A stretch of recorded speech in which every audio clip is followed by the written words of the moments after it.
अपने लक्ष्य को पूरा करके इस संसार से विदा ली। इसीलिए मैं जोर देकर कह सकता हूं कि मल्हारी ने अपने जीवन को पूरी तरह से जिया है। साईं, आपको पता था ना कि मल्हारी की आयु अधिक नहीं है, तभी तो आपने जोर देकर मुझे कहा था कि मैं उसे पूजा की विधि सिखा दूं। अगर मुझे बिल्कुल भी गवारा नहीं था कि मैं उस आदमी की देखभाल करूं जिसने जीवन में कुछ भी ना किया, एक पैसा जोड़ के ना रख। मैं उनसे मुक्ति पाना चाहता था, उन्हें अपनी जिंदगी से दूर कर देना चाहता था, लेकिन मैं ऐसा कर नहीं पाया क्योंकि मेरा बेटा मेरे बापू से बेहद प्यार करता था।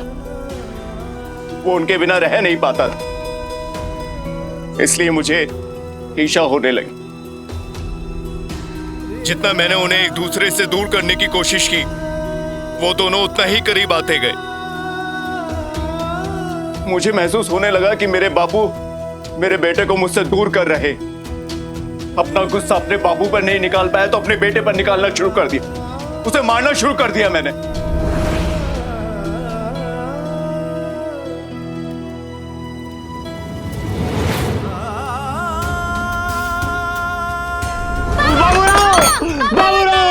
मत मारो मेरे पोते को, मारो।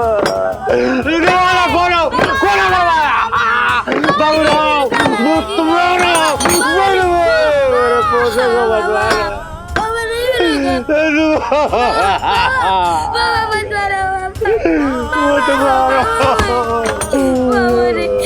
मेरा पोता।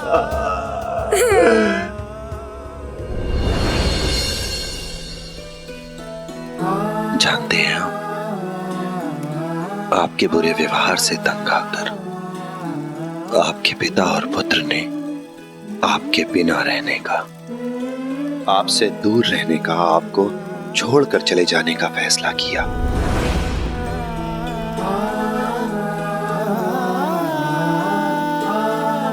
शायद मैं इसी लायक हूं, एक अच्छा बेटा और एक अच्छा बाप नहीं बन पाया।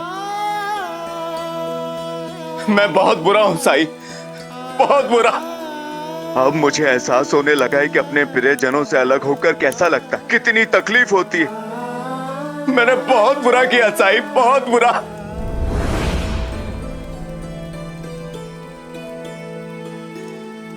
आपका बेटा जल्द ही घर वापस लौट आएगा।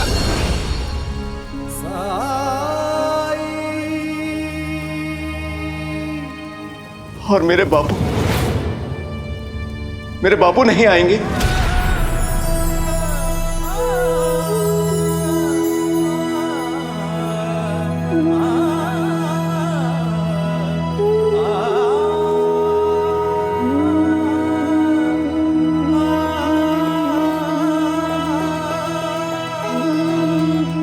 आपके मुंह से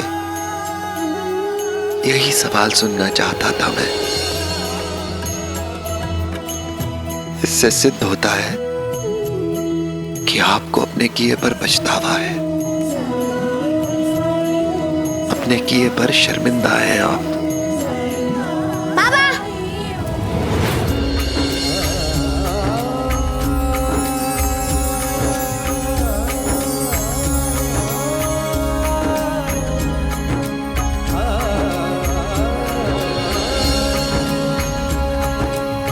बाबूजी, बाबूजी,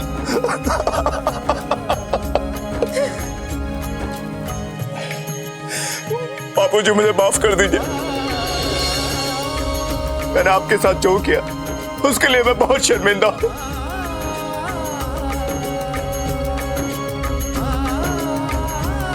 तुम्हें अपनी गलती का एहसास हो गया? बस यही मेरे लिए।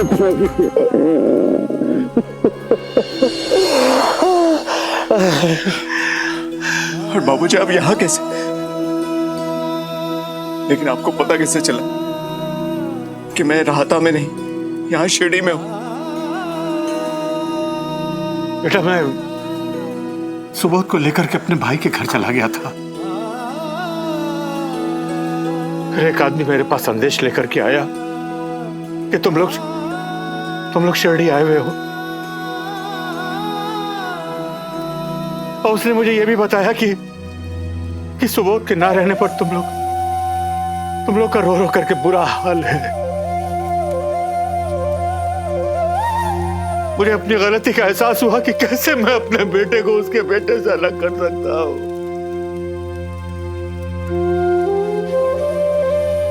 सुबोध मेरे पास नहीं होता है तो कितनी पीड़ा होती है मुझे। पर तुम लोग तो उसके माता पिता हो। जब मुझे संदेश मिला तो मैं तुम लोगों से मिलने फौरन शिरडी आ गया। संदेश?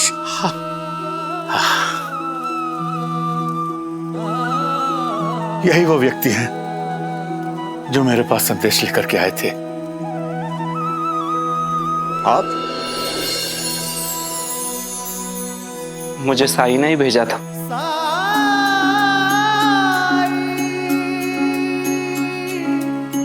जब जीवन में दुख का अंधियारा छाए, मन में सदा श्रद्धा की जोत जलाए, विश्वास मन का तुझको पार लगाए, भक्ति भावना श्रद्धा से जो शीश झुकाए। ओम साई ओम साई ओम साई ओम साई ओम साई ओम साई ओम साई ओम साई ओम साई ओम साई ओम साई ओम साई ओम।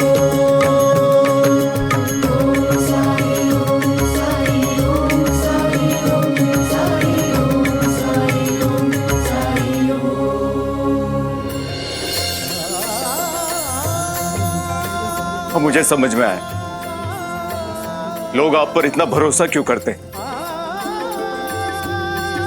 क्योंकि आप सबकी मदद जो करते हैं। लोग सच ही कहते हैं, आपके दर से कोई खाली हाथ नहीं लौटता। मैंने कुछ नहीं किया है बाबूराव। उस मालिक ने तुम्हें दूसरा मौका दिया है। इसे व्यर्थ मत जाने देना। अपने परिवार के साथ, अपने प्रियजनों के साथ हमेशा प्रेम, हमेशा सद्भावना के साथ रहना। जी साई, मैं आपसे वादा करता हूं, मैं एक अच्छा बेटा और एक अच्छा बाप बनकर दिखाऊंगा।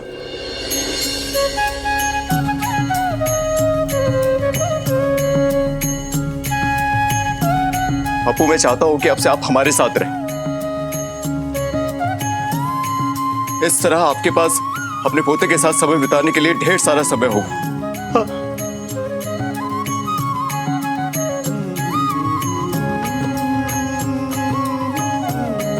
सुबोध, मेरा बच्चा,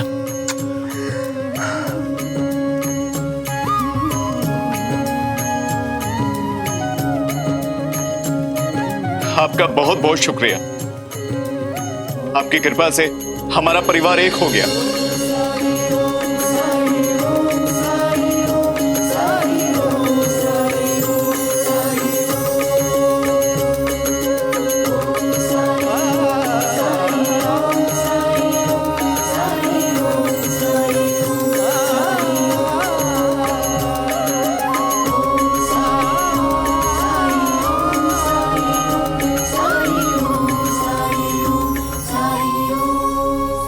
अब हमें आज्ञा दीजिए।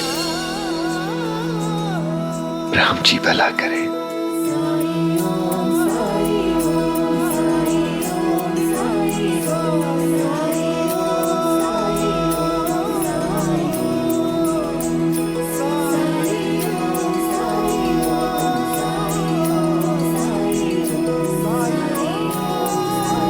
बाबूराव को उनको खोया हुआ बेटा और पिताजी मिल ही गए साई। हाँ भीवा,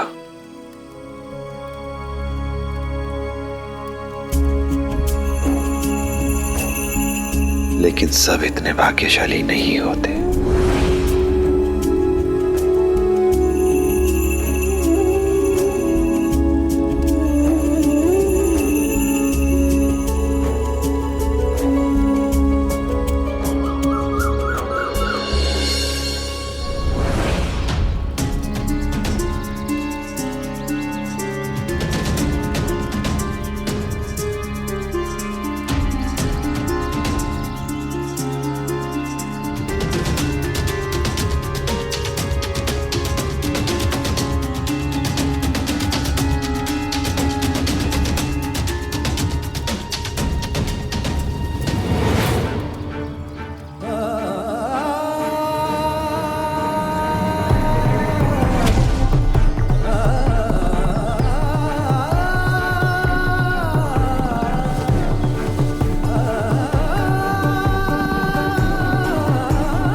साई, साई क्या हुआ? इतनी तेजी से कहां जा रहे हैं आप? महालसापति जी के घर। तुम अप्पा, माधव, राणो जी सबको लेकर उनके घर पहुंचो।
मेरा मल्हारी चला गया, मल्हारी चला गया।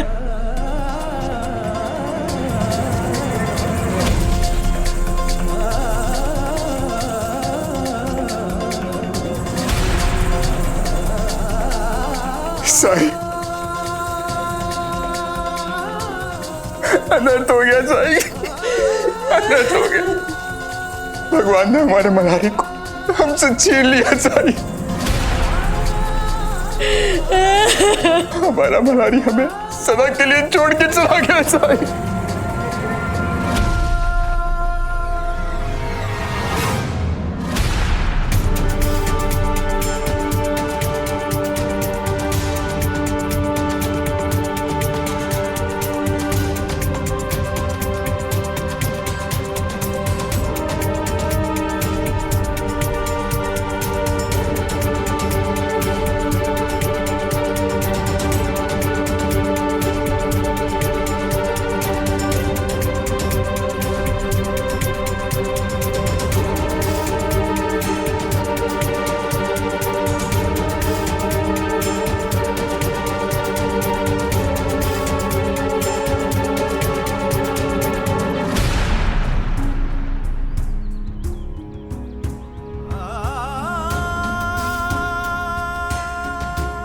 हम सब लोग यही थे।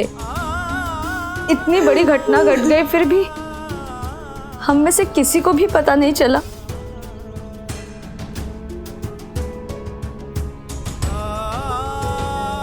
ये सब साई के लौटने के जश्न के बाद हुआ।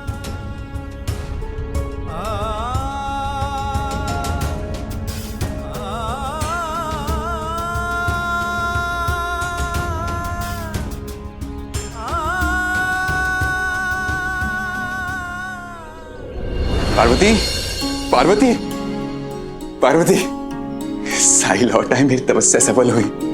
आज रात मैं मारुति मंदिर में साई के नाम की पूजा करूंगा और प्रसाद में मुझे सूखे मेवे और मावे के लड्डू बनवाने हैं। तुम्हारी थोड़ी मदद लगेगी। क्यों नहीं, आप जाकर गुड़ ले आइए, तब तक मैं ये मेवे कूट देती। अवश्य।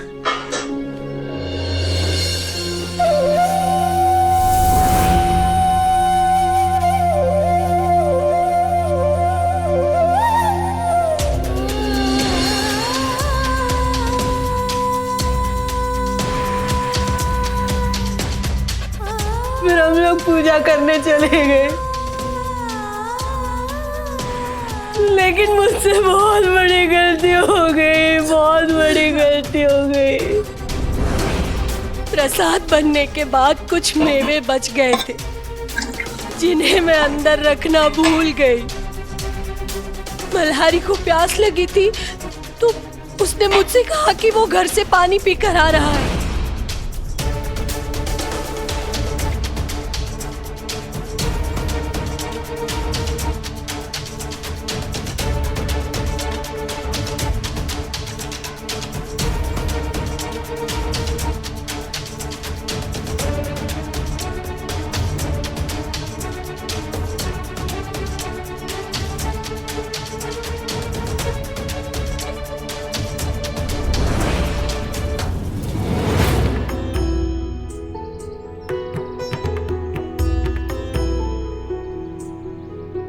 हमें तो पता ही नहीं था कि घर आने के बाद उसने सारे बादाम खा ली।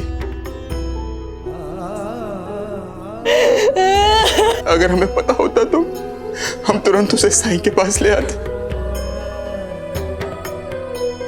उस दिन जब हम पूजा करके घर वापस लौटे, सब थके हुए थे, इसलिए आते ही हम सब सो गए। आधी रात को मुझे बहुत गर्मी लगने लगी। मेरा पूरा शरीर पसीने में तरबतर हो गया।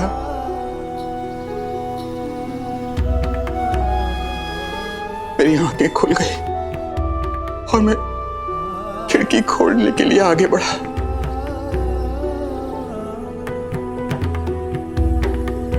लेकिन जैसे मैं वापस मुड़ा तो मैंने देखा उसका पूरा बदन ठंडा पड़ चुका था, सांसें रुक चुकी थी।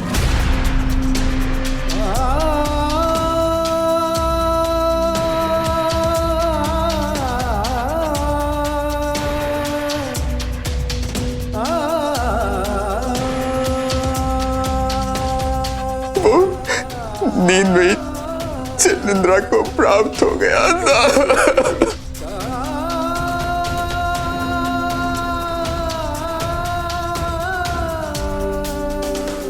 और हम सब सुख की नींद लेते रहे। शायद उसने मदद के लिए हम सबको पुकारा होगा।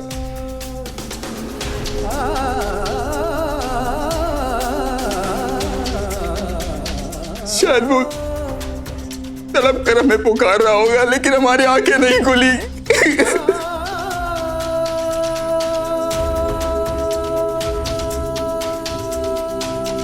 मेरा मल्हारी चला गया और मैं सोता रहा अप्पा जी।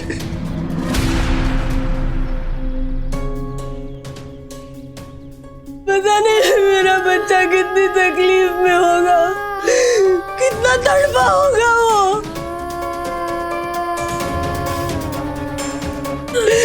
कितना बेबस होगा वो, हमें पुकार रहा होगा। हम बस सोते रह गए, हम सोते रह गए।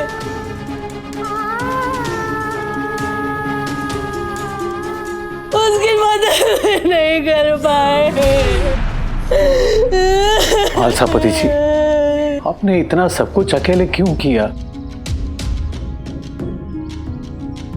आप हम में से किसी को भी बता सकते थे।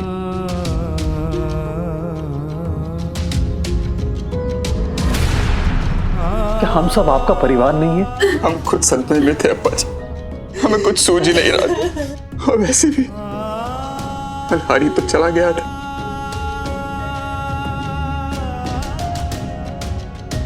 अगर मुझे थोड़ी सी भी आशा होती ना, तो मैं उससे साईं के पास अवश्य लेके जाता।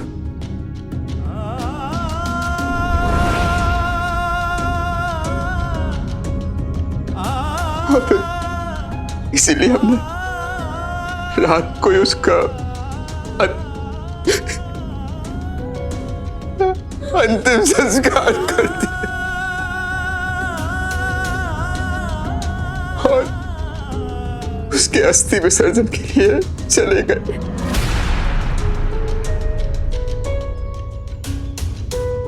किसी ने सपने में भी नहीं सोचा होगा हमारे मल्हारी के साथ ऐसा कुछ होगा। कितना मासूम था, कितना भोला था। मुझे पूछना है उस भगवान से कि क्यों किया उसने हमारे साथ ऐसा। इन्होंने तो अपनी पूरी जिंदगी बिता दी उनकी पूजा में, और मेरा छोटा मल्हारी वो भी इनकी सेवा पूजा करता था, फिर भी हमारे साथ ऐसा क्यों हुआ? मुझे जवाब चाहिए।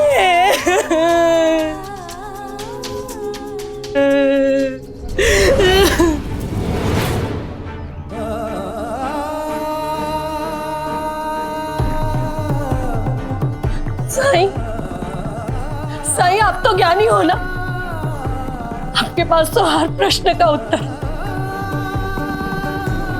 तो बताइए ना मुझे कि मेरे मल्हारी को मौत क्यों आई?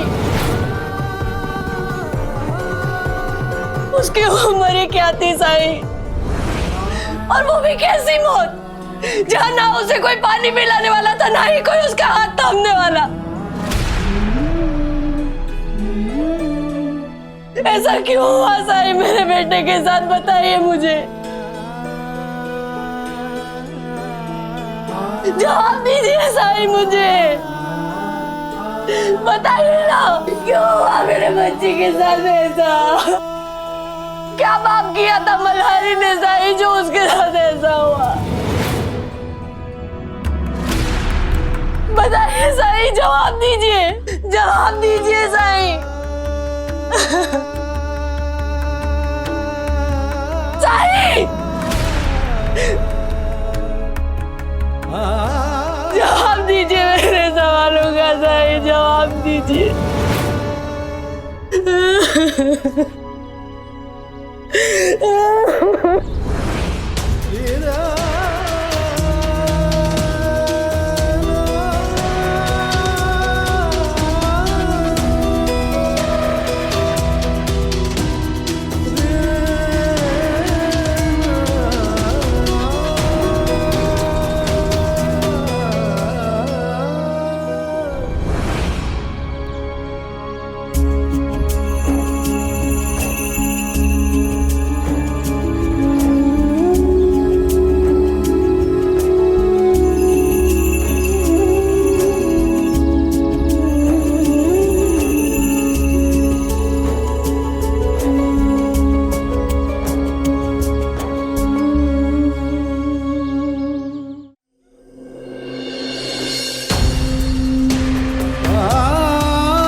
मल्हारी हमारे बेटे की तरह ही था।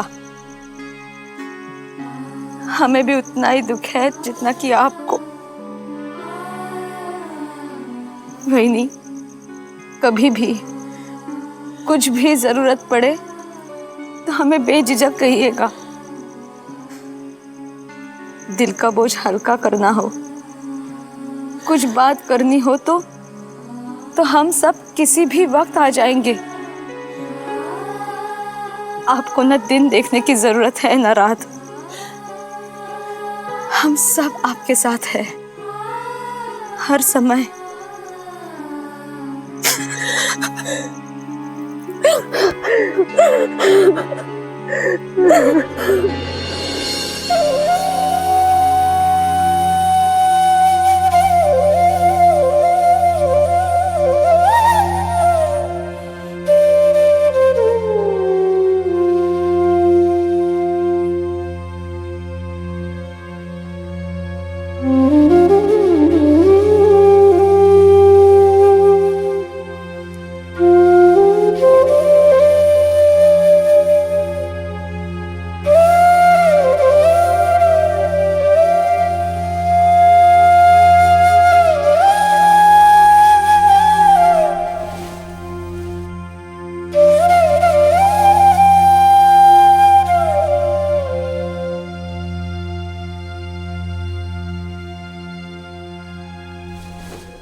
एक शब्द नहीं कहा साईं ने सांत्वना का, ना ही हमारी हिम्मत बढ़ाई।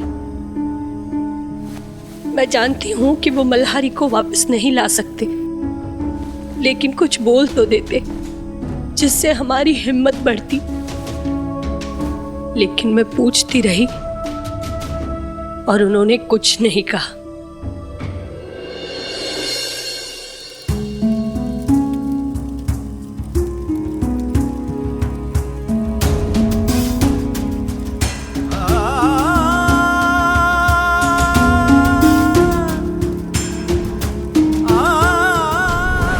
आप हमें रोज खाने के लिए अलग अलग चीजें देते हैं ना, आज मैं आपके लिए भिक्षा लाया हूँ।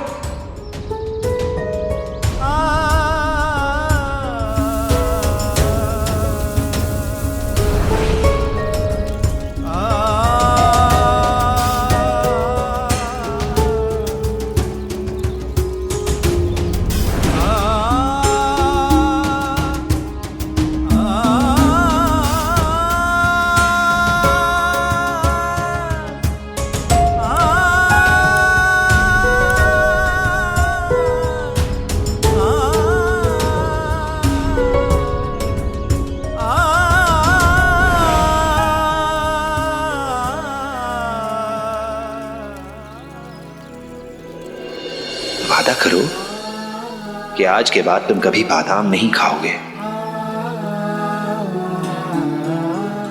नहीं साईं, मुझे तो बादाम पसंद है, तो मैं कैसे छोड़ दूं?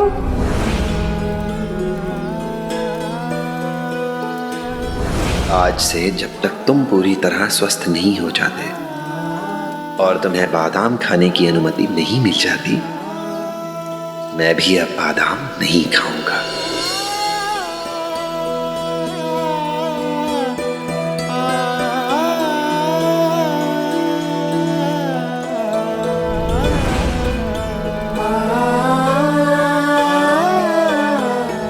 पिछले 3 दिन से मैं खंडोबा की पूजा कर रहा हूँ। जब भी कुछ भूलता, आपकी और बाबा की बात याद कर रहा था।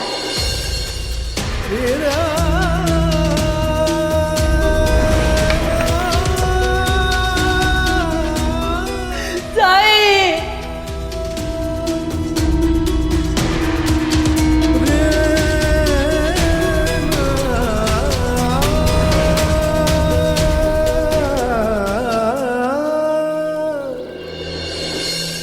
पार्वती वो बोलते तो भी क्या बोलते? क्या इस संसार में कोई भी ऐसा शब्द है जिसे सुनने के बाद हमें शांति पहुंचेगी, जिसे सुनने के बाद हमारा दुख कम होगा? और तुम ये मत भूलो कि यहाँ पहुंचने वाले पहले व्यक्ति साईं थे, जबकि हमने किसी को नहीं बताया था, फिर भी साईं दौड़े चले आए। हाँ, लेकिन आकर किया क्या? जो उन्हें कहना था उन्होंने पहले ही कह दिया पार्वती। उन्होंने हमसे कहा था कि मल्हारी को बादाम से दूर रखना, क्योंकि वो उसकी सेहत के लिए हानिकारक है, लेकिन हमने उनकी नहीं सुनी। क्या वो ये कहते कि मल्हारी की परवरिश करने में मां के रूप में तुम नाकाम रही और मैं भी?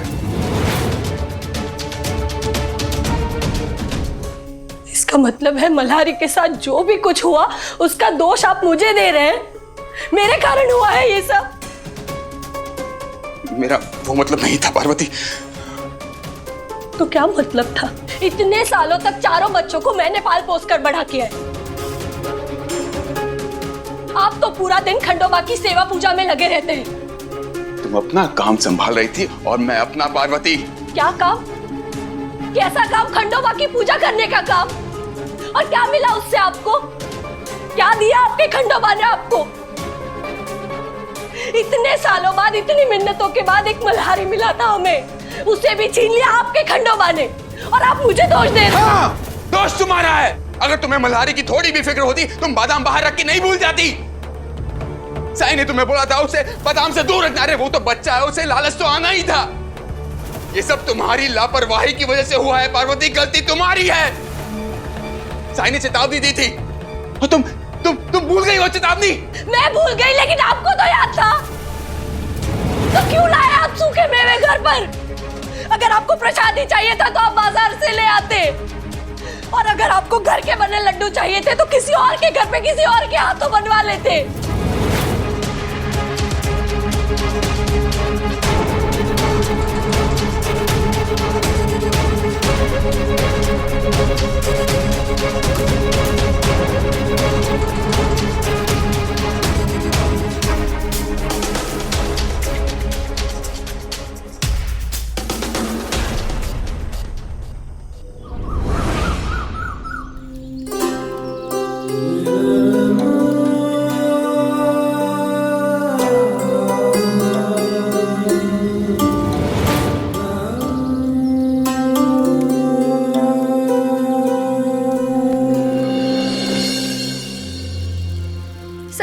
बाबा एक दूसरे से लड़ रहे हैं, झगड़ा कर रहे हैं। साईं, मैं आपको परेशान नहीं करना चाहती हूँ, लेकिन सिर्फ एक आप ही हैं जिनसे मैं ये सब कह सकती हूँ।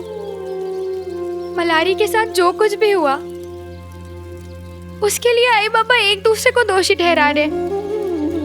मुझे बहुत चिंता हो रही है साईं। शिरडी लौटते समय भी उनके बीच में तनाव था, एक चुप्पी थी, तूफान के पहले आने वाली खामोशी। मल्हारी को तो हमने खो ही दिया, लेकिन मुझे डर है साईं कि कहीं हमारा परिवार भी ना टूट जाए। उन्हें केवल आप ही समझा सकते हैं साईं। इससे पहले कि वो कुछ अनर्थ कर बैठे, उन्हें समझाइए।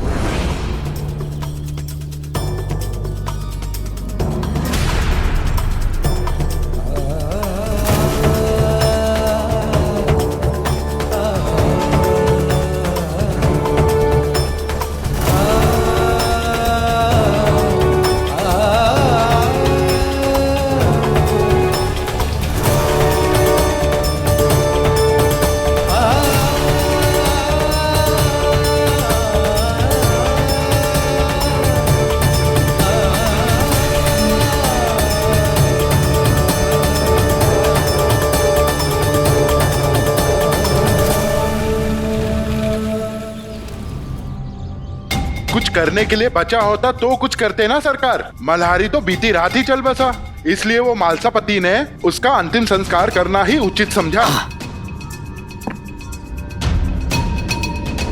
हरिओम कथने कुछ करने कुछ। मालसापति को बहुत विश्वास है ना उस पाखंडी पर, तो अपने मरे हुए बेटे को खंडहर क्यों नहीं लेके गया? अगर वो बैरागी स्वयं को 3 दिन के बाद जीवित कर सकता है, तो शायद मल्हारी को उसने बचा लिया होता, है कि नहीं? बिल्कुल सही कह रहे हैं सरकार आप। वो मूर्ख मालसापति जी ने गलती कर दी, उसे शमशान नहीं बल्कि उस पाखंडी के पास लेके जाना चाहिए था। मूर्खाधिराज, गधा कहीं का। जिस व्यक्ति की मृत्यु होती है उसके प्राण वापस कभी नहीं आते हैं। और जहां तक रही बात उस बैरागी की, उसने तो पहले से ही जादू टोने का सहारा लिया है। लोगों को सम्मोहित करता है, लोग उसे भगवान समझते हैं। ये आप सही कह रहे हैं सरकार। एक आप ही है जो हमेशा उस फकीर की चाल को समझ जाते हैं। लेकिन गांव वाले कहां समझते हैं पंता। अगर उनके पास थोड़ी सी भी बुद्धि होती, विवेक होता, तो वो जान जाते वो बैरागी बहुत बड़ा पाखंडी है। और इस दुनिया का सबसे बड़ा सत्य क्या है पता है? जिस व्यक्ति की मृत्यु होती है उसके प्राण कभी वापस नहीं आते, चाहे वो बच्चा हो, चाहे वो चमत्कारी फकीर। हरिओम हरिओम।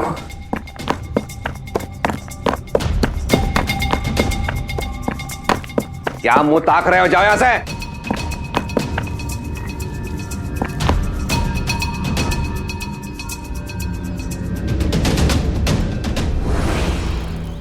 आप ऐसा कैसे कर सकते हैं?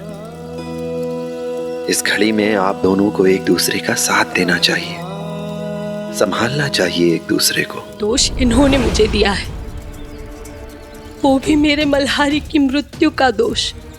लेकिन साईं, शुरुआत इसने की थी। मल्हारी इस दुनिया से जा चुका है मालसापति जी, और इस दुख से उबरने के लिए आप दोनों को एक दूसरे की जरूरत है। एक दूसरे का सहारा बनने की जरूरत है आपको। ठीक है, एक दूसरे के बारे में नहीं सोच सकते तो कम से कम अपनी बेटी के बारे में सोचिए आप। अगर आप दोनों ने पुत्र खोया है तो उसने भी भाई खोया है। अपने माता पिता का सहारा चाहिए उसे। सोचिए, अगर मल्हारी जिंदा होता तो क्या वो खुश होता? क्या वो खुश होता आप लोगों को ऐसे आपस में लड़ता देखकर? अगर वो होता तो ये सब भी नहीं होता। भगवान इतना निर्दयी कैसे हो सकता है? मेरे बेटे की आयु पूर्ण होने से पहले ही उसे उसने अपने पास बुला लिया। साईं, आपने कल भी कुछ नहीं कहा, लेकिन बताइए ना कि मेरे मल्हारी को ऐसी सजा क्यों मिली? क्या पाप किया था उसने? आपको लगता है कि ईश्वर ने उसे सजा दी है? मृत्यु सजा नहीं तो और क्या है? अगर आप लोगों को ऐसा लगता है कि ईश्वर ने उसे सजा दी है, तो आप आंखें बंद करके सच्चे मन से अपने बेटे मल्हारी को आवाज दीजिए। अब वही बताएगा कि ये सजा है या नहीं।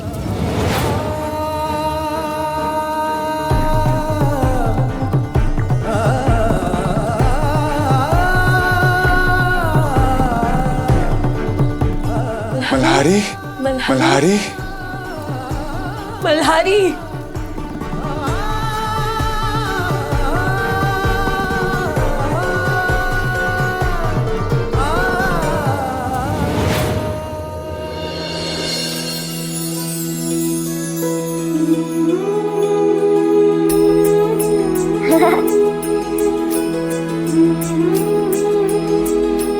मल्हारी, मल्हारी। आई बाबा।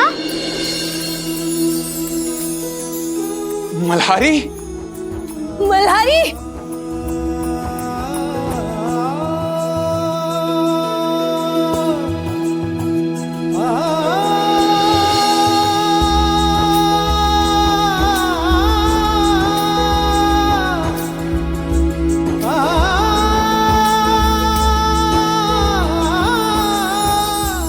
आई बाबा। मल्हारी, मेरा बेटा।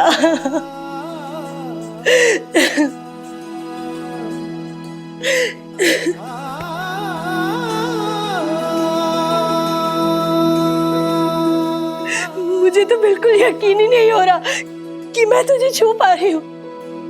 तू ठीक तो है ना? हाँ, मैं ठीक हूँ आई, मुझे कोई दुख नहीं है। लेकिन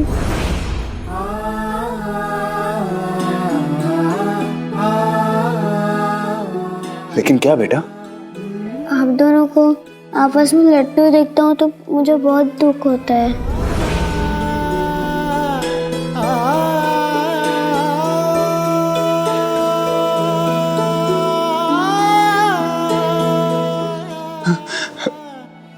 नहीं बेटा, हम वादा करते हैं आपसे लड़ेंगे झगड़ेंगे बिल्कुल भी नहीं। लेकिन तुम यहाँ सच में खुश तो हो ना? मैं यहाँ बहुत खुश हूँ। आप मेरी चिंता मत कीजिए। आइए।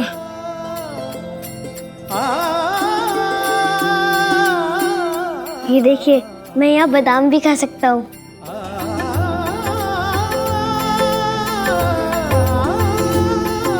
लेकिन मल्हारी, तुम यहाँ बिल्कुल अकेले हो। जिसके साथ साईं हो वो अकेला कैसे हो सकता है?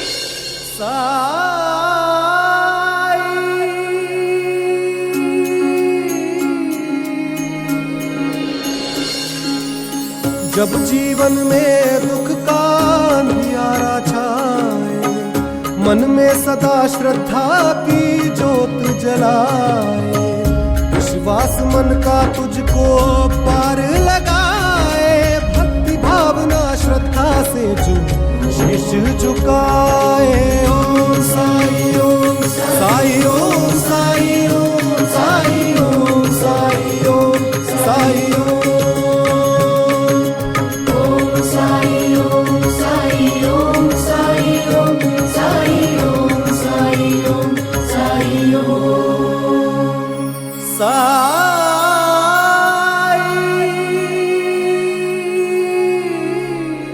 साईं ने मुझसे वादा किया कि वो हमेशा मेरे साथ रहेंगे।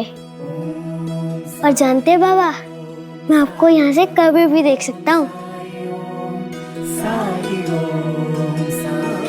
अपने दोस्तों को भी देख सकता हूँ, तो मैं अकेला कैसे हुआ?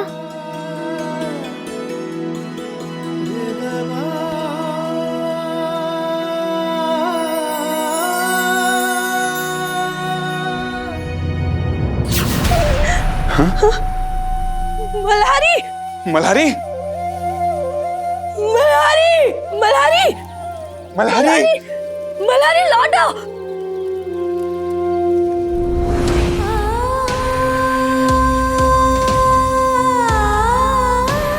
साईं साईं बस एक बार आखिरी बार मल्हारी से मिलने दीजिए।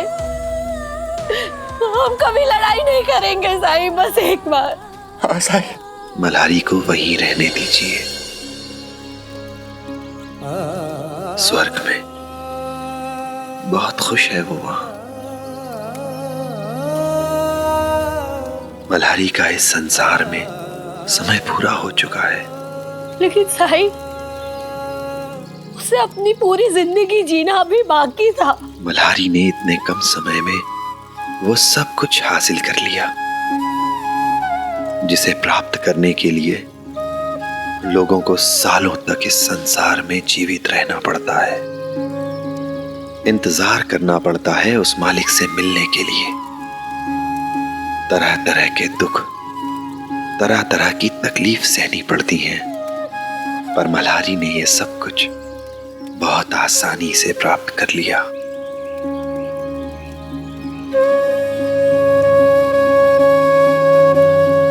और इस संसार से विदा ली। साईं, मैं कुछ समझी नहीं। हर इंसान का जन्म किसी उद्देश्य की पूर्ति के लिए होता है, और मल्हारी ने अपने उद्देश्य को, अपने लक्ष्य को प्राप्त कर लिया था। उसके जीवन में बहुत शांति थी, बहुत सुकून था। जब शनि मंदिर की स्थापना हुई थी तो उसने क्या कहा था? अगर आप लोग फैसला नहीं ले पा रहे तो स्थापना मैं ही कर देता हूँ। वैसे भी बड़े होके मुझे अपने बाबा की तरह पंडित ही बनना है ना। मल्हारी असाधारण बच्चा था, ईश्वर के बहुत करीब, और इसीलिए मंदिर में मूर्ति की स्थापना, मूर्ति की प्राण प्रतिष्ठा उसके ही हाथों से हुई। उसने कहा था कि मैं पुजारी बनना चाहता हूं, और जीवन के अंतिम दिनों में उसने अपने जीवन के इस लक्ष्य को भी बखूबी निभाया। कितनी छोटी उम्र में खंडोबा मंदिर का पुजारी बन गया था वो।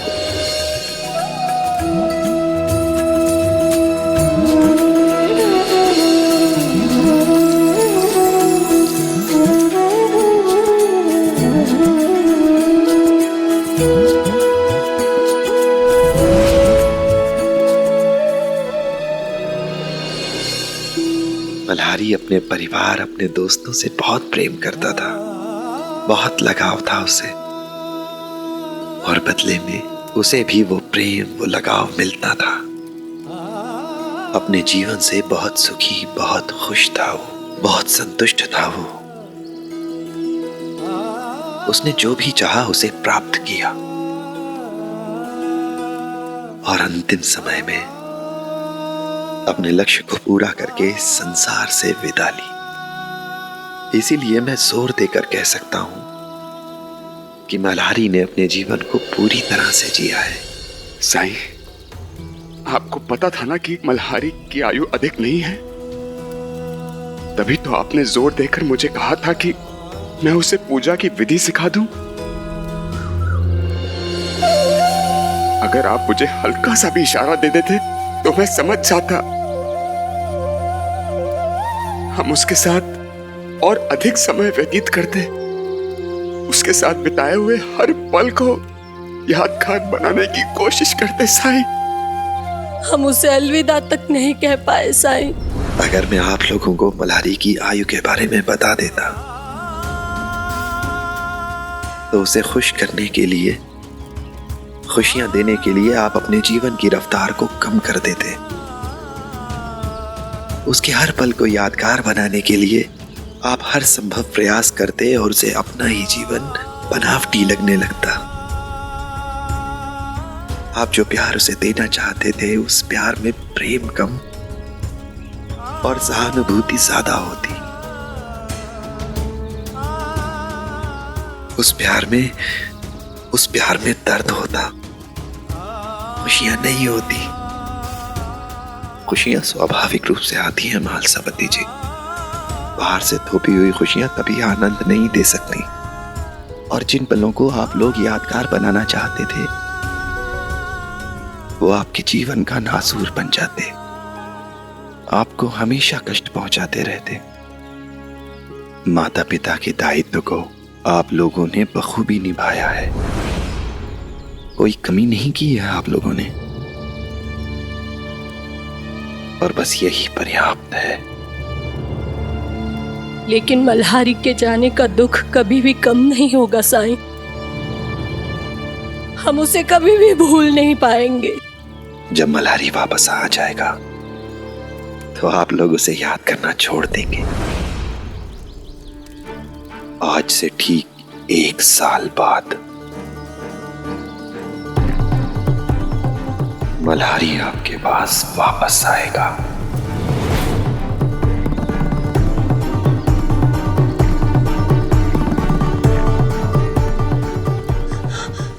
साईं, आपके कहने का मतलब क्या है? क्या हमारा मल्हारी हमारे पास लौट आएगा?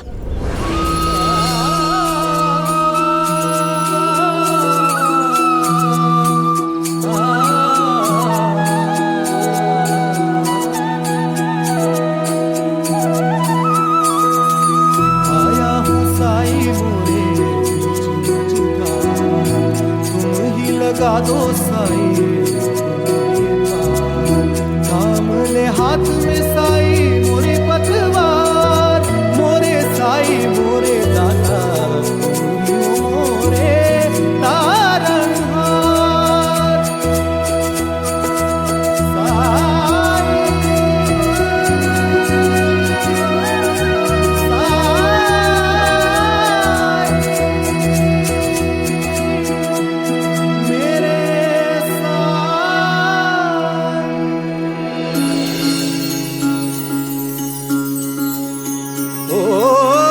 जब कठिनाई छाई तू ही याद आया, भटके राही को तूने रास्ता दिखाया, तूने भक्तों का बेड़ा पार लगाया। तेरी महिमा मेरे साई कौन जान पाया। ओम साई ओम साई ओम साई ओम साई ओम साई ओम साई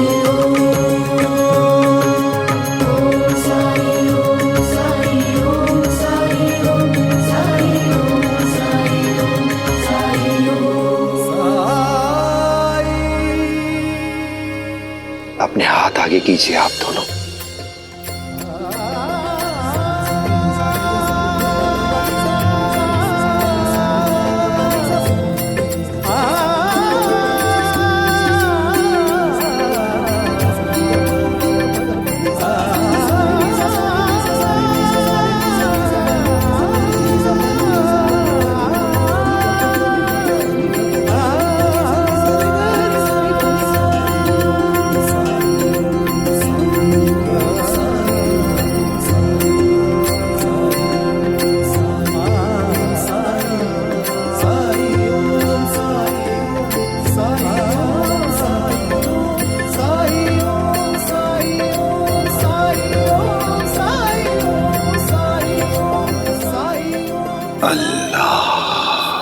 मालिक।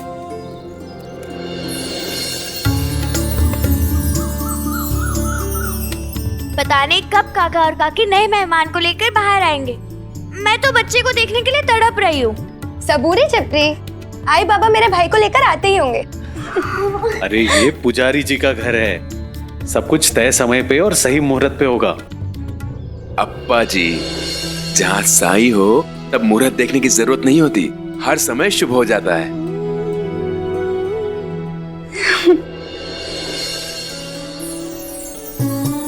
पहले मैं देखूं? नहीं, पहले मैं देखूंगी। हाँ हाँ, सब जी भर के देखना। पार्वती, इसे झूले पर रख दो ताकि हर कोई देख सके।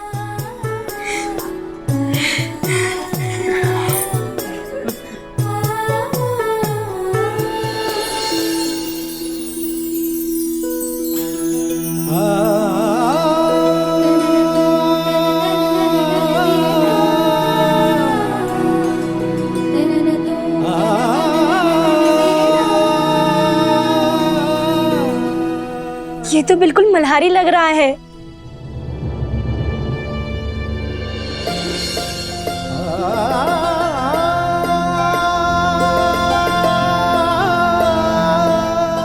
हाँ चंपा, ये हमारा मल्हारी ही है, जो एक नए रूप में हमारे पास फिर से आया है ना साई? नाम क्या सोचा है? साई, ये बच्चा हमें आपके आशीर्वाद से ही प्राप्त हुआ है, इसलिए हम चाहते हैं कि आपका आशीर्वाद आजीवन इसके साथ रहे, इसके नाम के रूप में। इसलिए इसका नामकरण तो आपको ही करना होगा।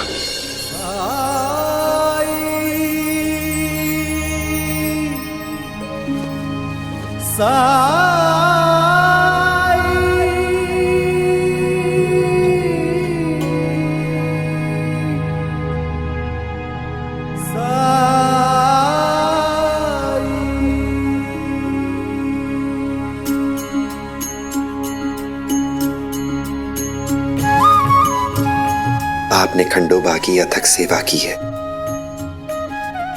वो खंडोबा जो भगवान शिव के अवतार हैं, आराध्य हैं आपके। इसलिए इसका नाम मार्तंड रखता हूं। मार्तंड? मार्तंड? मार्तंड? मार्तंड? मार्तंड? मार्तंड? मार्तंड भगवान शिव का ही एक नाम है। मार्तंड, बेटा मार्तंड। देखो कैसा हंस रहा है। इसको इसका नाम बहुत पसंद आया है ना मार्तंड?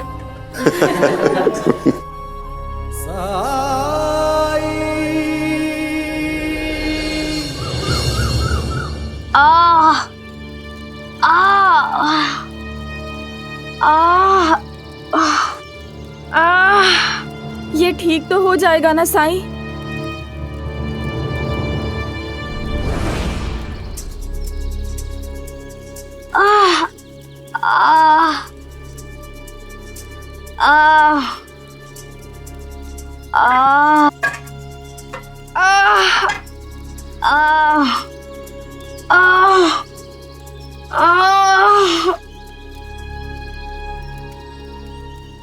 मैं पूछता हूँ, तुमने इसको खिलाया क्या था?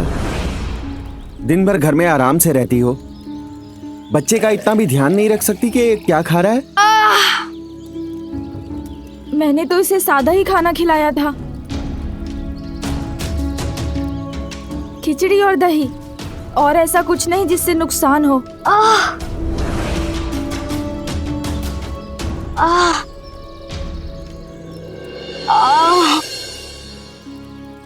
ये लो, इसे पी लो।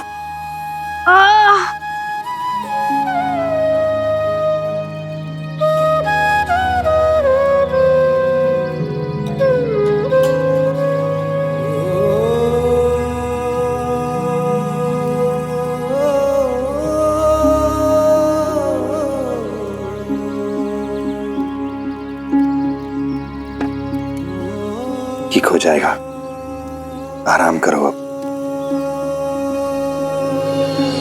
जितनी भूख हो उससे थोड़ा कम ही खिलाना चाहिए, इससे पेट और स्वास्थ्य दोनों अच्छा रहता है। थोड़ा सा ज्यादा खिलाया कि बदहजमी हो जाती है और तकलीफ बढ़ जाती है। साईं समझाइए इसे, दिन भर इसके पास कुछ काम तो होता नहीं। इसका मतलब ये नहीं कि बच्चे के पीछे हाथ धोकर पड़ी रहो, खाना ठूसती रहो उसे, ये तो हो नहीं था।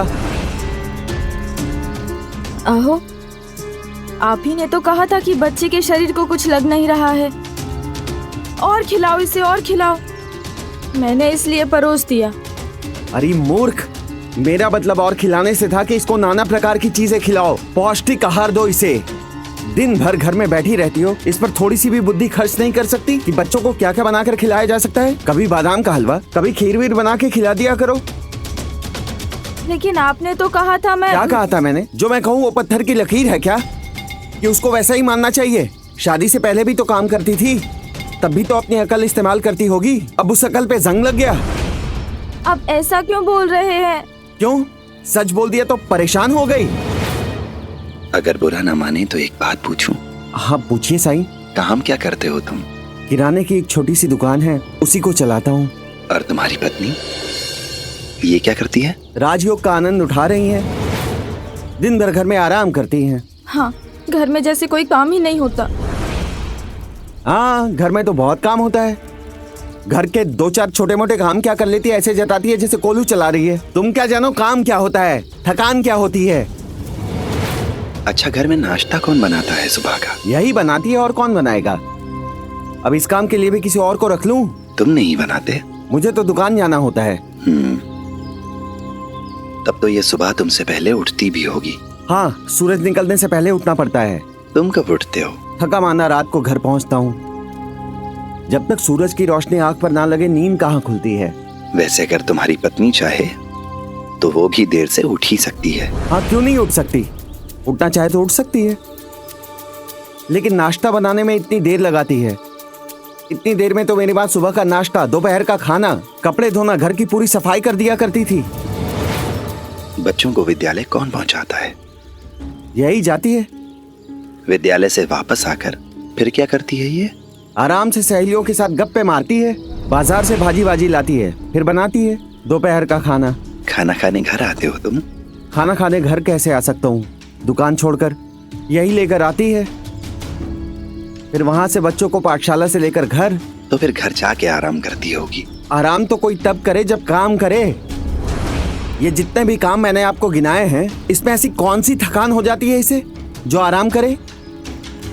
हाँ, मेरे ससुर ने एक काम अच्छा किया है, इसको शिक्षा दिलवाई है। तो घर में गद्दे पे बैठे बैठे बच्चों को पढ़ा दिया करती है।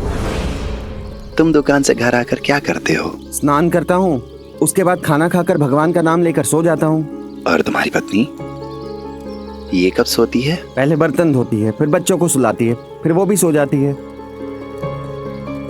पर इसके ऊपर भी इसको शिकायत कि तुम मुझसे 2-4 बातें क्यों नहीं करते। अब मैं इसको कैसे समझाऊं कि घर में आराम से बैठना और वहां खरीदारों के साथ मगज पट्टी करने में आसमान जमीन का फर्क है। ये तो है। हो सकता है तुम्हारी पत्नी समझ ही ना पाती हो कि दुकान में बैठकर सामान बेचना कितना मुश्किल होता है, और इसे लगता है कि बस ये जो काम कर रही है वही काम है। ठीक कहा ना मैंने? हाँ साईं, मेरी जगह अगर ये हो तब इसे पता चले। किसी दिन जिद सवार हुई तो इसको बता दूंगा कि इसका काम कैसे चुटकियों में किया जा सकता है। अरे किसी दिन क्यों, आज ही दिखा दो इसे कि तुम जो काम करते हो वो कितना मुश्किल है, और ये जो काम करती है वो काम नहीं है, बहुत आसान है। आज क्या, बल्कि अभी दिखा दो। लेकिन कैसे? आज तुम कुछ अच्छा सा पकाओ, कुछ अच्छा सा खाने का व्यंजन, और तुम्हारी पत्नी ये दिए ले जाकर बाजार में बेचने की कोशिश करेगी। बस पता चल जाएगा इसे। हाँ, क्यों नहीं, ये तो बिल्कुल हो सकता है। जाकर दिए बाजार में बेचे तब पता चलेगा इसे। ठीक है साईं।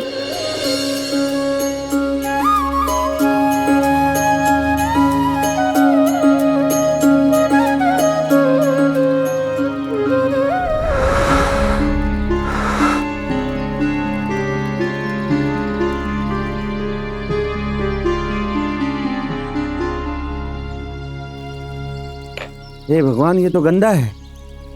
धो लो इसे। हाँ।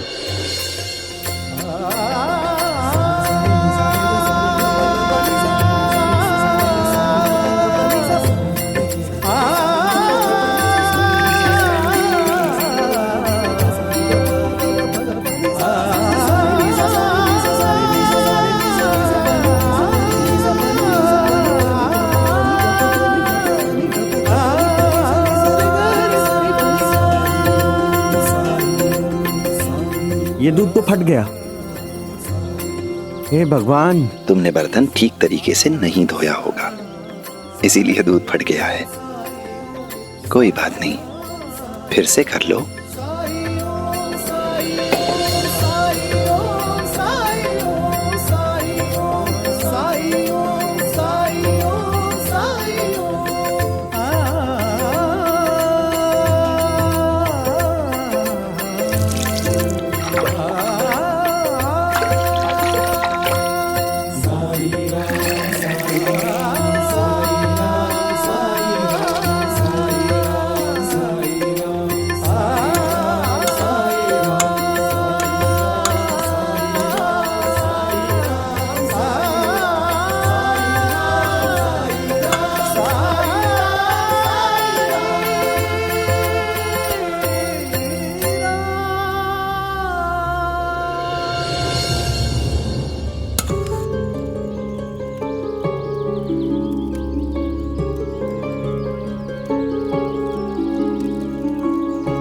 ये तो नीचे से जल गया, जलने की महक आ रही है।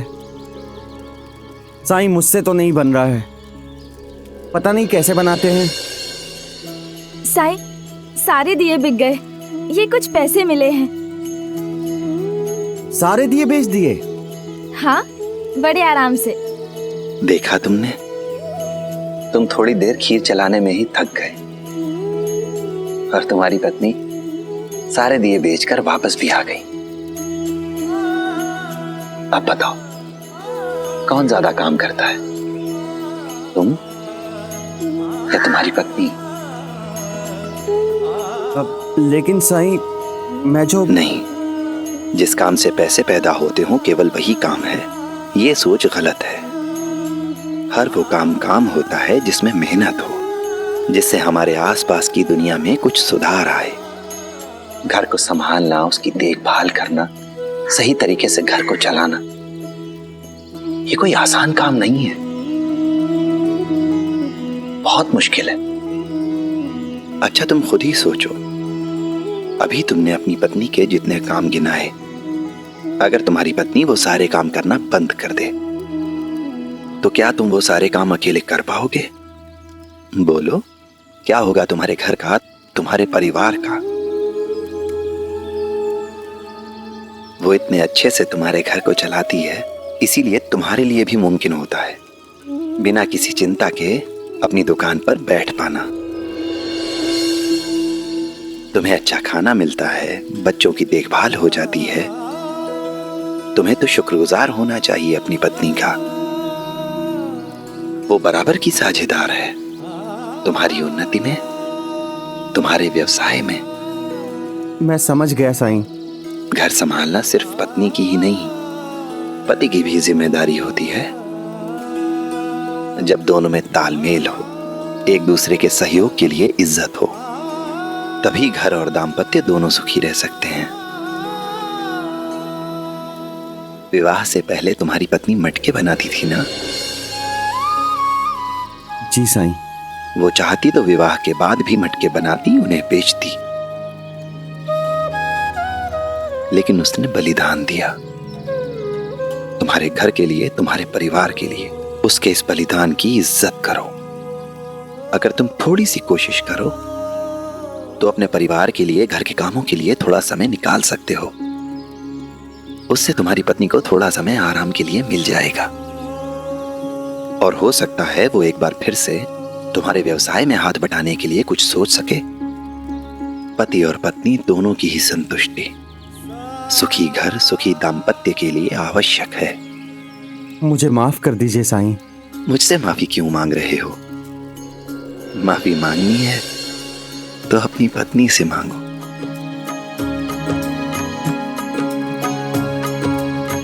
मुझे माफ कर दो। आज से मैं हर संभव प्रयास करूंगा तुम्हारे काम में हाथ बटाने का। साईं, आपकी कृपा दृष्टि जिस पर पड़े उसके सारे दुख दूर हो जाते हैं। आप हर एक का कष्ट हर लेते हैं साईं। राम जी भला करें।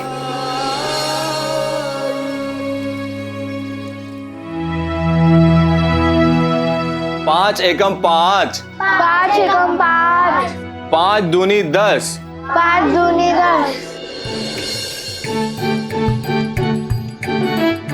5 तिया 15, 5 तिया 15,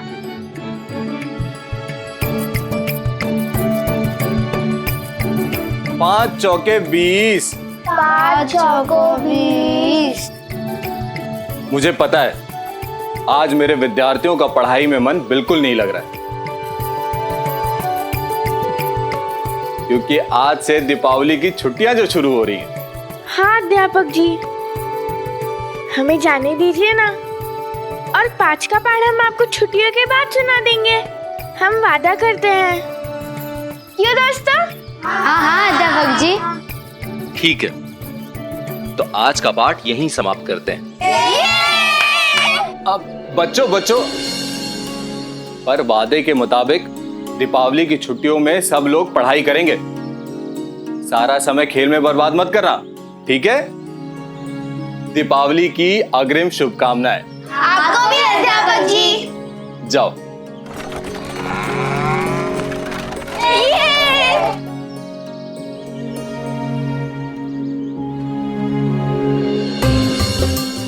नाना जी, मामा जी,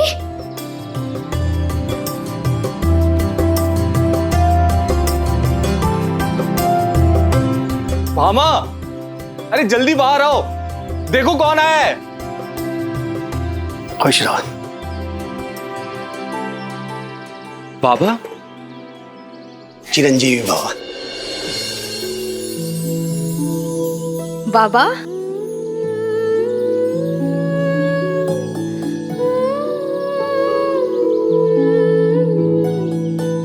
सहदेव, कैसे हैं आप लोग? आइए आइए।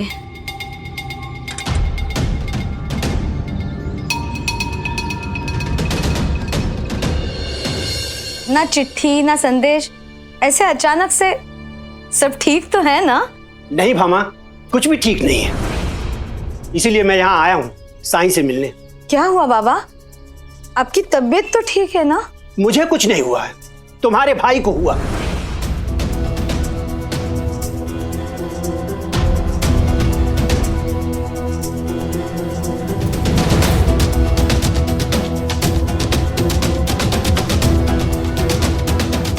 सहदेव, क्या हुआ है तुम्हें? ये क्या बताएगा? मुझे तुम सब साईं के पास ले चलो, वहीं सब पता चल जाएगा। अरे बाबा, पहले कुछ खा लीजिए, थोड़ा आराम कर लीजिए, फिर चलते हैं ना। ये सब तो बाद में होता रहेगा, पहले मैं साईं से मिलना चाहता हूँ।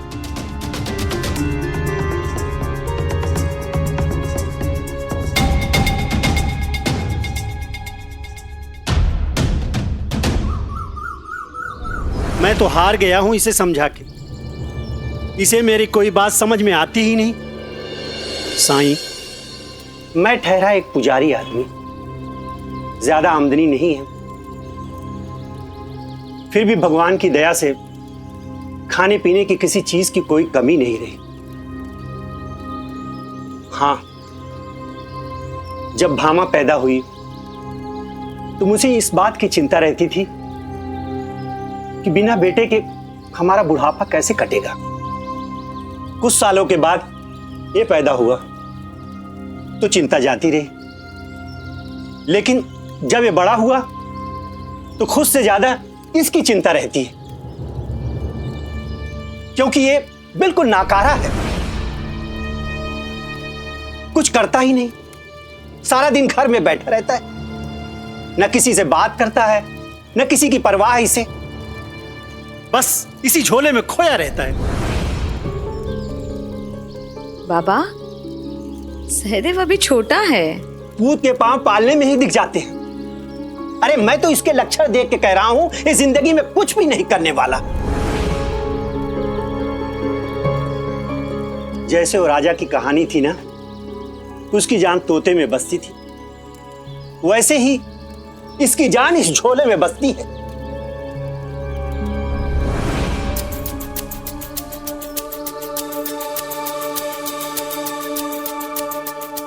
साईं, अगर आप सोच रहे हैं इस झोले में कोई कीमती सामान है, तो ऐसा कुछ भी नहीं है, बल्कि कबाड़ भरा हुआ है, कचरा भर के रखा हुआ है इसने इसमें।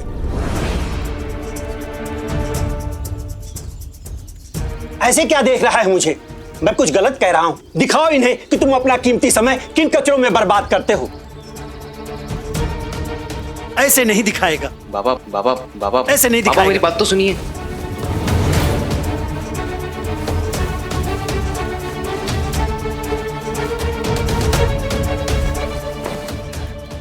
देखिए,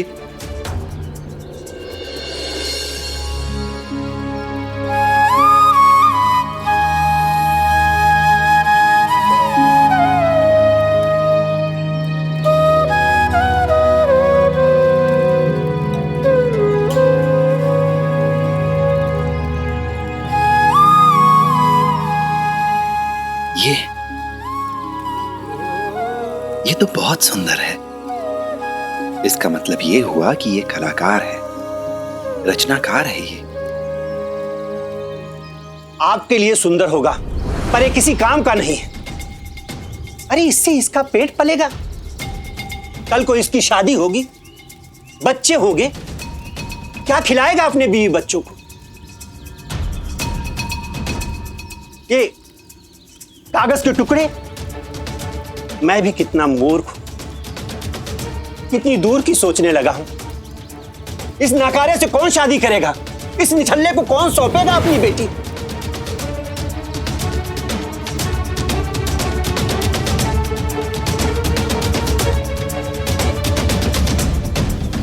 बाबा, मुझे पूरा यकीन है सहदेव पे, वो अपना रास्ता खुद ढूंढ लेगा। खुद तो ढूंढने से रहा, इसीलिए इसे यहां लेकर आया हूं। साईं, मैंने आपके बारे में बहुत सुना है। आपने हमेशा मेरी बेटी और दामाद की मदद की है। मेरी भी मदद कीजिए, इस निकम्मे को ज्ञान दीजिए। इसे राह दिखाने वाला रहबर चाहिए। अगर आप इसका मार्गदर्शन करेंगे तो ये भी कुछ कर लेगा। साईं, मैं यहां कुछ दिनों तक रहने वाला हूं। अगर आप इस नालायक को लायक बना दें तो बड़ी कृपा होगी। साईं, कृपया करके इसे आप अपनी शरण में ले लीजिए। मेरी एक सलाह मानेंगे? इसे कुछ दिन के लिए अपनी छत्र छाया से दूर कर दीजिए।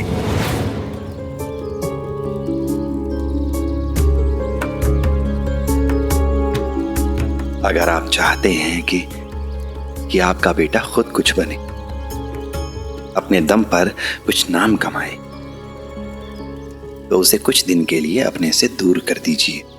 जी? मेरे विचार से आपको सहदेव को यहीं छोड़कर यहां से चले जाना चाहिए।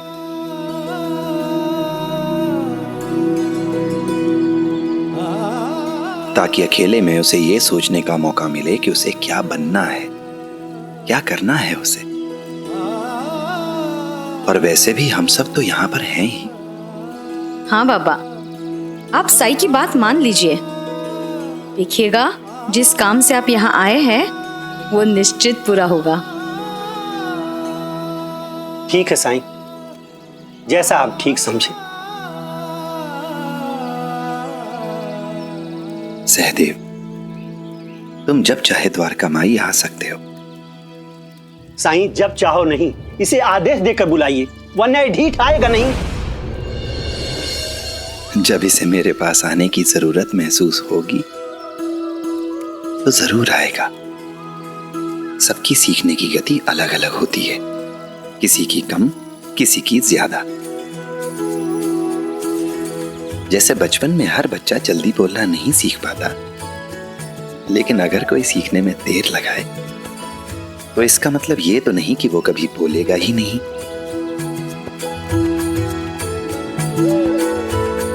द्वारका माई के द्वार तुम्हारे लिए हमेशा खुले हैं। तुम जब चाहे मेरे पास आ सकते हो सहदेव।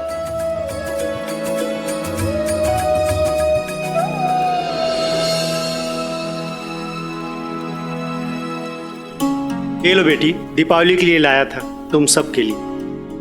बाबा, इसकी क्या जरूरत थी? बेटी के घर खाली हाथ कैसे आता है? वैसे साईं ने मुझे यहाँ से चले जाने के लिए क्यों कहा? साई के तरीके अक्सर अजीब होते हैं, समझ में नहीं आते, लेकिन परिणाम हमेशा सुखद ही होता है। सहदेव कहाँ है? बाहर है।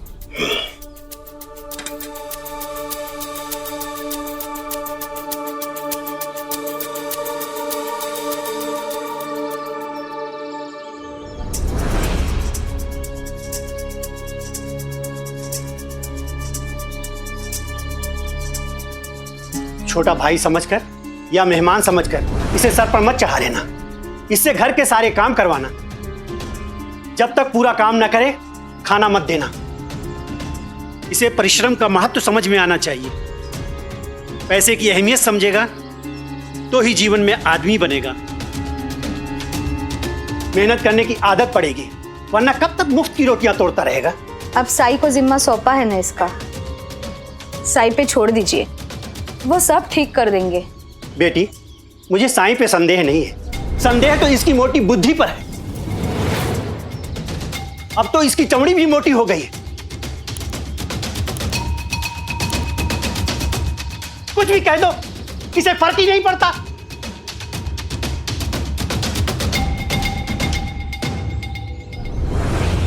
प्रणाम करती हूँ। सदा सुखी रहो, अपना ख्याल रखना। बाबा रहने दे, झुकेगा तो तेरी कमर में मोच आ जाएगी और फिर इसी बहाने 3 दिन तक आराम फरमाएगा।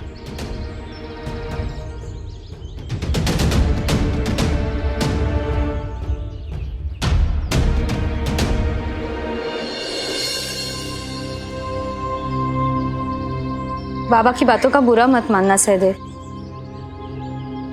बाबा तो शुरू से ही सख्त है ना? लेकिन अब तुम बिल्कुल चिंता मत करो, सब ठीक हो जाएगा। बस तुम साई के पास जाना शुरू करना। ताई, मुझे किसी के पास नहीं जाना, आप मुझे अकेला छोड़ दीजिए।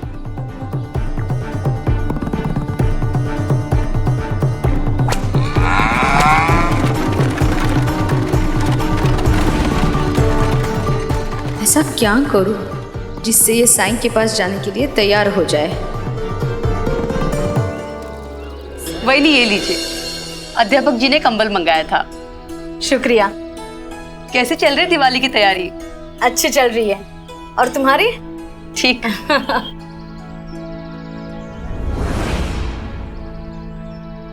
वही नहीं, वो कौन है?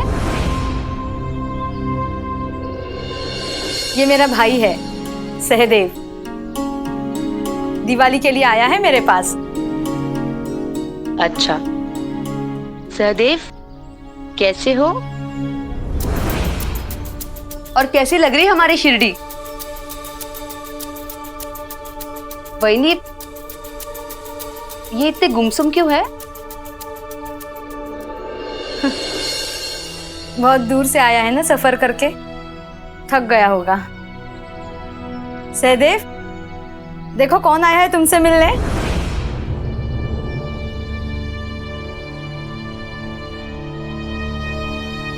कोई बात नहीं, आराम करने दीजिए, मैं फिर आऊंगी। चलती हूँ।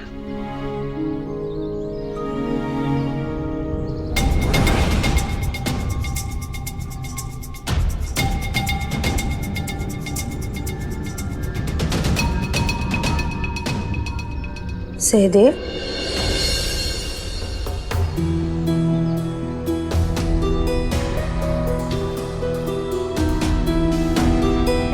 तुम्हें याद है जब हम छोटे थे तब हम ऐसे ही बैठ के बातें किया करते थे। तुम मुझे अपना हर दुख, हर परेशानी बताया करते थे। तुम कितना बोलते थे पहले, हम सबको बोलना पड़ता था कि अब चुप भी करो। लेकिन आज जब से तुम आए हो, ऐसा लग रहा है कोई अजनबी आया है। सहदेव, मेरी शादी हो गई है, इसका मतलब ये नहीं कि तुम अपने दुख दर्द मुझसे बांट नहीं सकते हो। सहदेव, क्या हो गया है तुम्हें? तुम इतने तनाव में क्यों हो? ऐसी कौन सी बात है जो तुम्हें अंदर ही अंदर खाई जा रही है? मुझे बिल्कुल अच्छा नहीं लग रहा है तुम्हें ऐसे देखकर। क्या बोलूं ताई, बस इतना जानता हूं कि पहले लोगों के बीच रहना अच्छा लगता था, अभी अकेले रहने का मन करता है।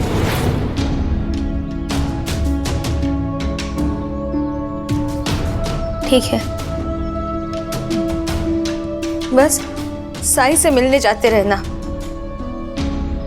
वो सबके दुख दूर करते हैं, सबकी तकलीफ समझते हैं। उनसे कोई बात छुपी नहीं रहती। ताई मैंने कहा ना, मुझे किसी के पास नहीं जाना। आप लोग मुझे अकेला क्यों नहीं छोड़ देते?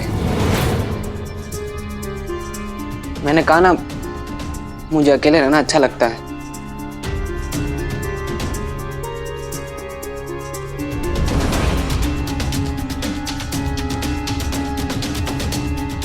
ऐसा क्या हो गया है जो सहदेव मुझे भी बताने में संकोच कर रहा है? साईं जरूर मदद करेंगे।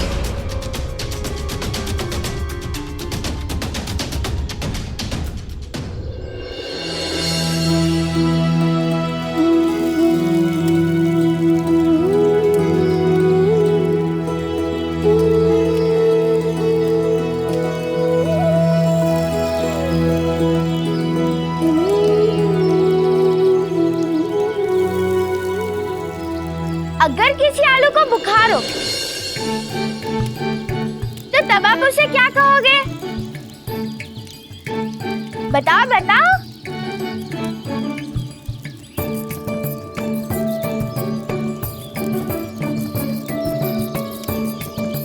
आलू बुखारा। साई देखो मैं क्या ले आई।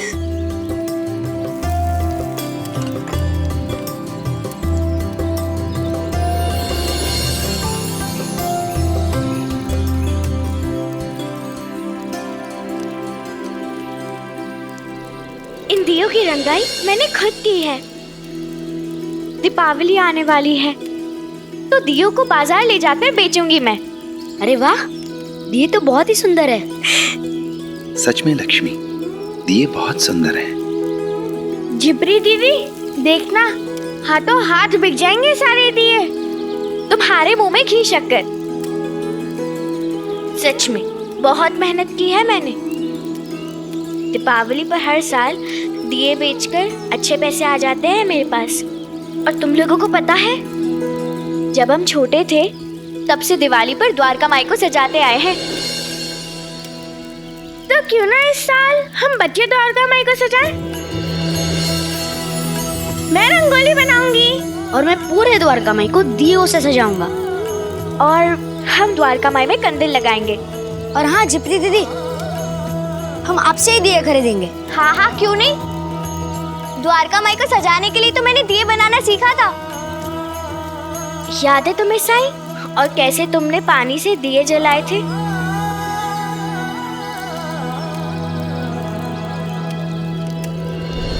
इसमें ऐसे कपास को लिया, हाथ पर रखा और ऐसे इसको घुमा दिया, बन गई बाती।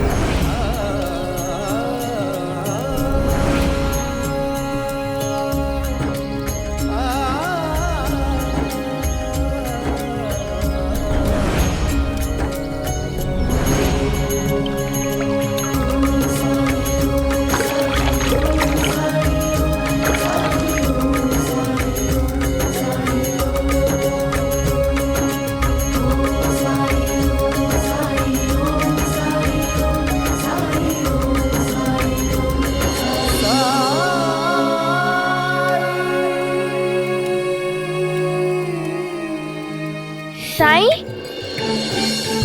हम दिवाली क्यों मनाते हैं?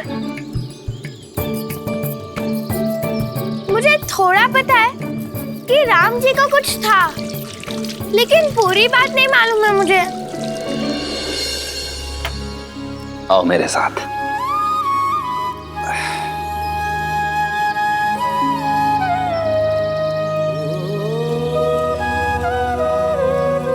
बैठो।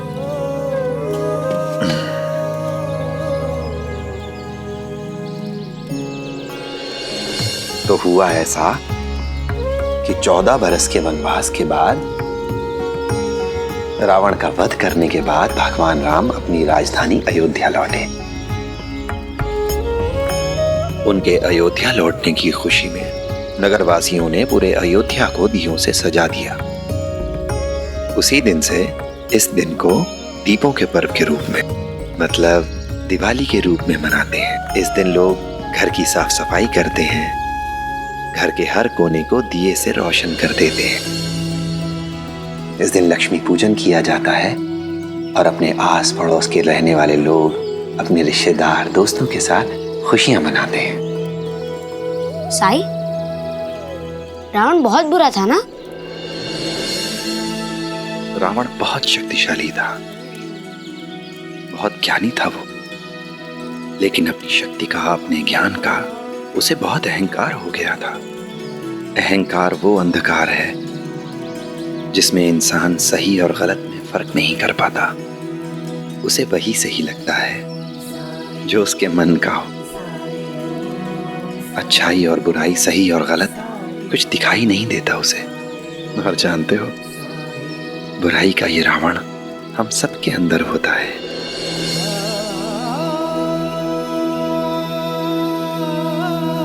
ये हम पर निर्भर करता है कि हम इस रावण को जगाना चाहते हैं या इसे निष्क्रिय रखते हैं।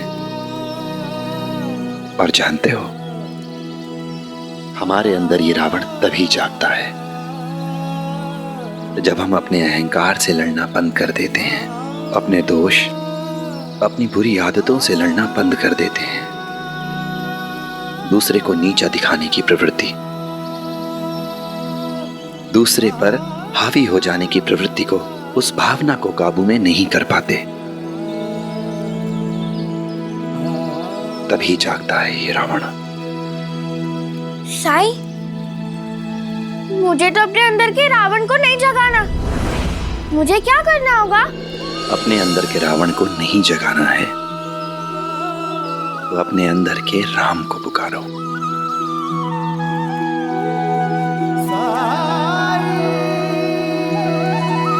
कैसे? राम अच्छे कर्मों में बसते हैं, अच्छे संस्कारों, अच्छे विचारों में बसते हैं। राम, हमें सबकी मदद करनी चाहिए, सबसे सहानुभूति रखनी चाहिए। हमें लोगों के प्रति मन में दया, प्रेम, करुणा की भावना होनी चाहिए। दूसरों के सुख दुख का ख्याल रखना चाहिए हमें। अपने मन को प्रेम से इतना भर लो कि बुराई के लिए कोई जगह ही ना रह जाए।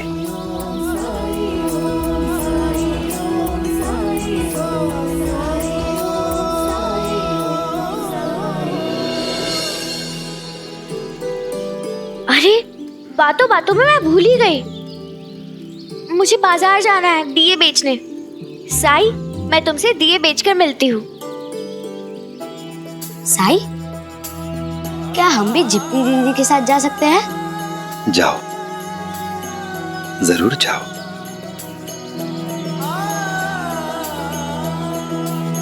ठीक है साई।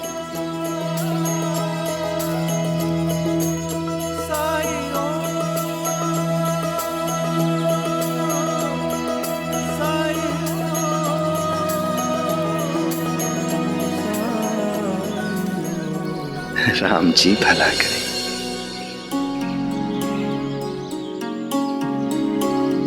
हरी, उद्धव, तुम लोग जाके बाजार घूमो, मैं अपनी दुकान लगाती हूँ। ठीक है, जाओ।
रंग बिरंगी दिए ले लो, सस्ते दिए ले लो।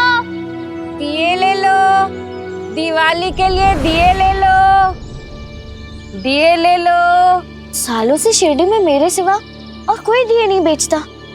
ये कौन नहीं आ गई? दिए ले लो, दिवाली के लिए दिए ले लो। मुझे ना 1 दर्जन दिए दे दो। जी अभी देती हूँ।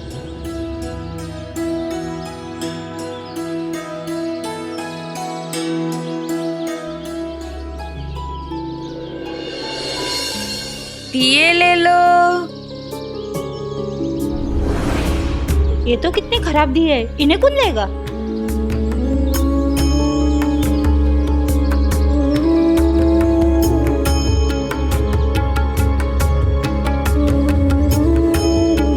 नहीं चाहिए, बहुत ही भद्दे हैं।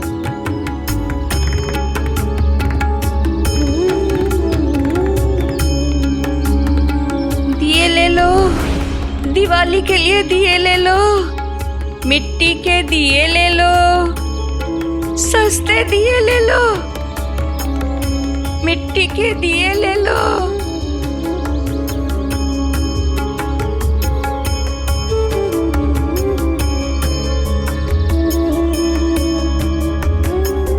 सस्ते दिए ले लो, दिए ले लो।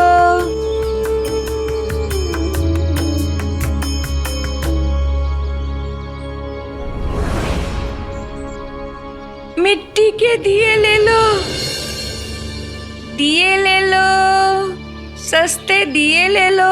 कैसे दिए? 2 पैसे।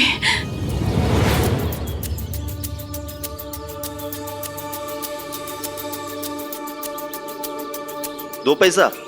अरे तुम्हारे दिए इतने खराब है कि इसका कोई फूटी कौड़ी भी नहीं देगा, और तुम्हारे दिए किसी काम के भी नहीं है। भाव अंधे हो, भाव बिना देखे बनाए, इसलिए ऐसे बन गए। भाव कुछ तो ले लो, भाव गरीब हो, थोड़ी मदद हो जाएगी। भाव मुझे दिए लेने, कोई खैरात बांटने नहीं आया हूँ। दिए ले लो, दिवाली के लिए दिए ले लो।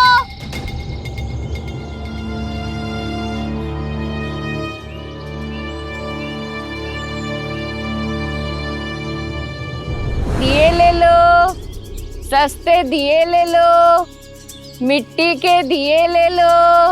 कैसे दिए? 2 पैसा दर्जन।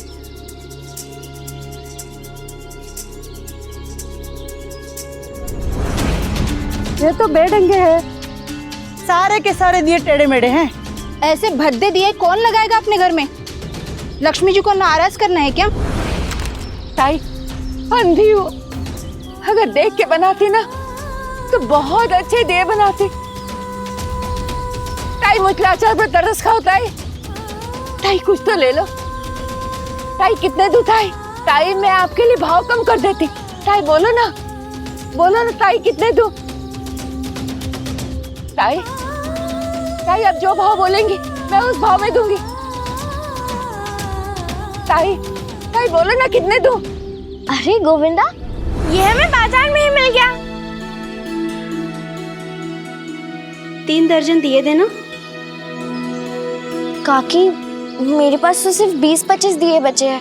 मैं बाकी के दिए कहाँ से खरीदूंगी? काकी वो वहाँ पे जो काके बेच रहे हैं, आप उनसे दिए खरीद लीजिए। लगता है तुमने उनके दिए देखे नहीं है।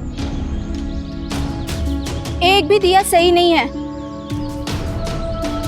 दिवाली के लिए दिए ले लो।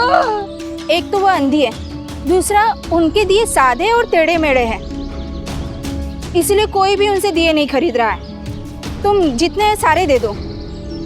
जी काकी। ये 25 दिए हैं। दिए ले लो, दिए ले लो। काकी वो बूढ़ी और अंधी है, अगर आप उनसे दिए खरीद लेती है तो उनकी मदद हो जाएगी। और वैसे भी त्योहार खुशियां फैलाने के लिए ही होता है ना।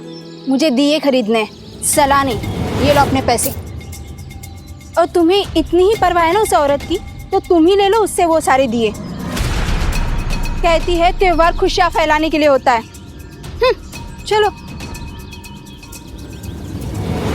ठीक है, उनके दिए मैं ही खरीदूंगी।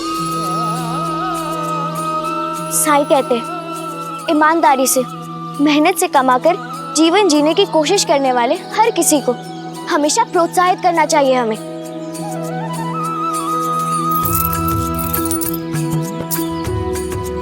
चलो काकी, मुझे आपके सारे दिए खरीदने हैं।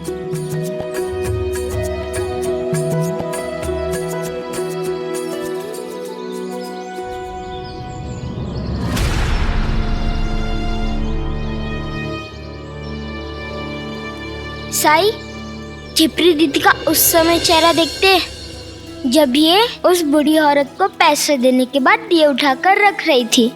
दुख तो होगा ना साई, मैंने अपने दिए बेचकर पैसे कमाए थे।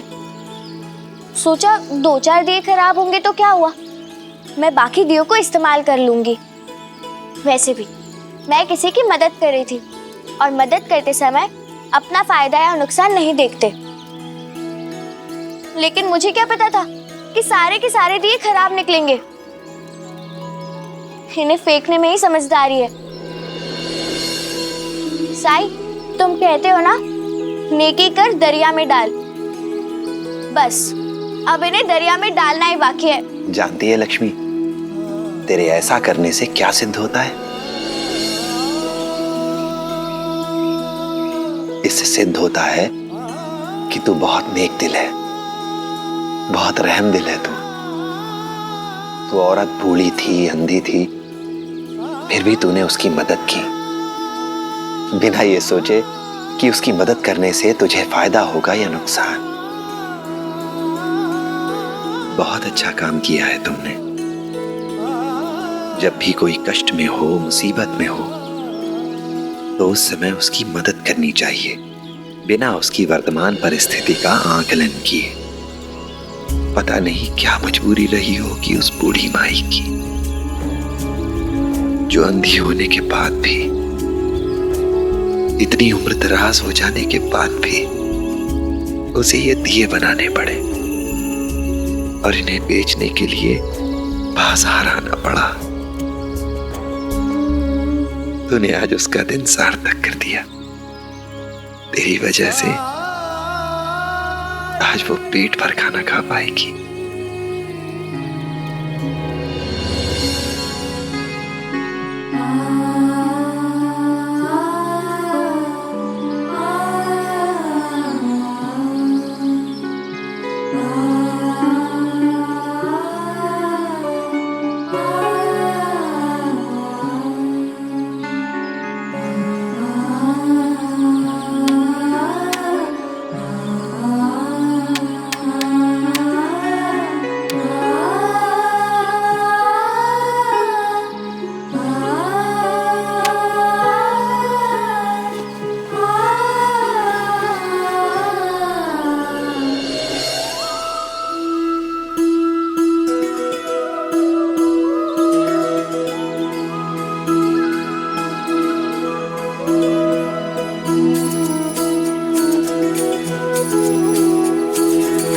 दाता ने 2 हाथ दिए हैं, सेवा सत्कर्मों के लिए है। झूठी राह पे क्यों तू जिए है, नेक राह ही है हरि का काम। हरे कृष्णा हरे राम, हरे कृष्णा हरे राम। आज उस लड़की के कारण इतने समय बाद मुझे पेट भर खाना मिला। भगवान उसका भला करे।